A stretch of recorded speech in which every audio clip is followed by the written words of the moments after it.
नमस्कार, कैसे हैं आप। 2 साल की सजा पाने के बाद संसद की सदस्यता खोए राहुल गांधी शुरुआत में तो विक्टिम कार्ड खेलकर इसे ही लड़ाई का मुद्दा बना देना चाहते थे, लेकिन जब यह पता चला कि 2024 ही नहीं अगले लोकसभा चुनाव में भी उनके लिए मेंबर पार्लियामेंट होना अब लगभग असंभव हो गया है, तो चुनाव मैदान में अदालती लड़ाई को ले जाने वाले राहुल गांधी एकाएक बैकफुट पे आए और फिर इस लड़ाई को कोर्ट में ले जाने की मन बनाए। कमाल की बात यह है कि कानून और इंसाफ पर भरोसा रखने वाली कांग्रेस सीधे तौर पर अदालत को इस पे ही हमलावर रुख अख्तियार कर ली। उस जज पर ही सवाल कर दिया कि उस जज का प्रमोशन हुआ इस सरकार के दौर में। इतना ही नहीं, सूरत एयरपोर्ट से लेकर के स्पेशल कोर्ट तक राहुल गांधी के बैनर पोस्टर पाट दिए गए।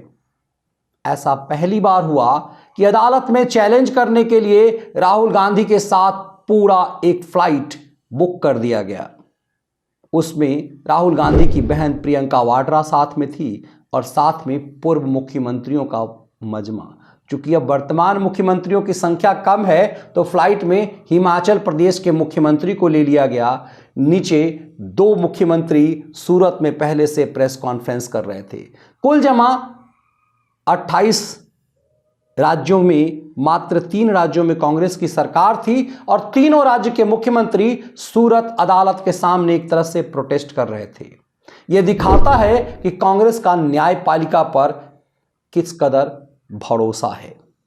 लेकिन जिस मुद्दे में राहुल गांधी की पेशी की जरूरत नहीं थी, राहुल गांधी को उस मामले में पेश करके एक ड्रामा क्रिएट किया गया और जहां उन्हें पेश होने की जरूरत होती है अक्सर पेश नहीं होते। लेकिन इस मामले में भी ऐसा लग रहा था कि कांग्रेस चैलेंज करने से बचना चाहती है और वो चाह रही है कि अदालत से यदि इंसाफ मिल गया, यदि उनकी सजा को सस्पेंड कर दिया गया तो राहुल गांधी की लड़ाई कमजोर हो जाएगी, कांग्रेस की लड़ाई कमजोर हो जाएगी। इसीलिए मोदी के खिलाफ राहुल को विक्टिम कार्ड बना करके पेश किया जाए, लेकिन ये भारी पड़ सकता था। इसीलिए फिर मामला को अदालत में ले जाया गया, जहां 3 राज्यों के मुख्यमंत्री प्रोटेस्ट करते हुए नजर आए। राहुल गांधी को राहत तो मिल गई, फिलहाल सेशन कोर्ट ने जमानत दे दी जो उनका अधिकार था, लेकिन अभी सजा पर सस्पेंशन बाकी है। ऑर्डर ऑन सेंटेंस के बाद जो कन्विक्शन का मामला है, जब तक उस पर रोक नहीं लगेगी राहुल मेंबर पार्लियामेंट नहीं बन पाएंगे। दरअसल राहुल गांधी जैसे नेताओं को अब यह सोचने की जरूरत है कि बड़बोलापन चुनाव में बिला वजह का बड़बोलापन क्यों भारी होता है। हिंदुत्व पर जहरीला बयान देने वाले राहुल गांधी जातिगत चोट पर ज्यादा घायल हो गए हैं। इस देश में हिंदुत्व पे गाली देना आसान है, लेकिन जातिवाद के चंगुल में ऐसे फंस गए हैं कि राहुल गांधी जब इस मामले में प्रोटेस्ट करते हैं तो ऐसा माहौल बीजेपी बना रही है कि राहुल पिछड़ों का मजाक उड़ा रहे हैं, अपनी गलती मान नहीं रहे हैं और इसीलिए प्रोटेस्ट दरअसल वो पिछड़ी जाति के खिलाफ करते हैं। दरअसल इस देश की राजनीति बड़ा दिलचस्प ये रही है कि पिछड़ों की राजनीति के नाम पर मूल मुद्दों को चपत लगाया जाता रहा है। कांग्रेस यही खेल खेलती रही है और क्षेत्रीय छत्रपों ने तो जातिवाद की आड़ में यही खेल खेला है।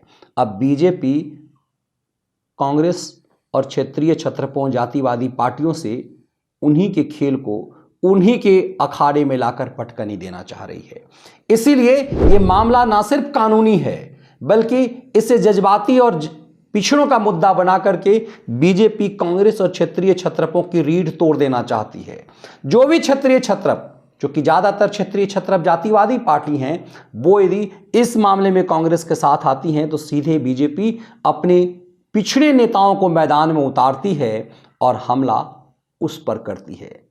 मोदी जैसे नेताओं को चोट खाने की आदत है, उन्हें आदत है नीच सुनने की, उन्हें आदत है मौत का सौदागर से लेकर ना जाने क्या क्या सुनने की।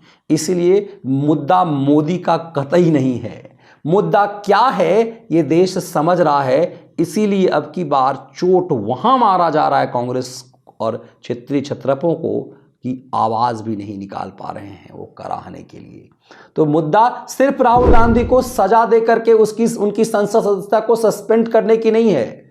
मुद्दा कांग्रेस और जातिवादी पार्टियों को उन्हीं के अखाड़े में लेकर के पटक पटक कर मारने का और ऐसी मार मारने का है जिसमें उनके मुंह से कराहने की आवाज भी ना निकाला जा सके। राजनीति बड़ी कुटिल चीज है। इस मामले में अब 13 अप्रैल को राहुल गांधी के मामले की सुनवाई होगी कि राहुल गांधी की सजा को सस्पेंड किया जाए या ना किया जाए। कांग्रेस को लगता है कि चित भी उसकी है, पट भी उसकी, लेकिन राजनीति के माहिर खिलाड़ी अमित शाह की राजनीति को लगता है कि चित और पट दोनों उनकी है। अब ये निर्णय जनता को करना है, लेकिन यह बात उतना ही सच है कि जातिवादी नेताओं को इस मुद्दे पर कांग्रेस के साथ आना मुश्किल है और ये मुद्दा भ्रष्टाचारी लोगों के साथ कांग्रेस का साथ होने से भी जुड़ा हुआ है। कौन किसके साथ जाता है, जनता किसके साथ जाती है, यह देखना बहुत दिलचस्प है। बहुत बहुत धन्यवाद। वंदे मातरम। जय हिंद।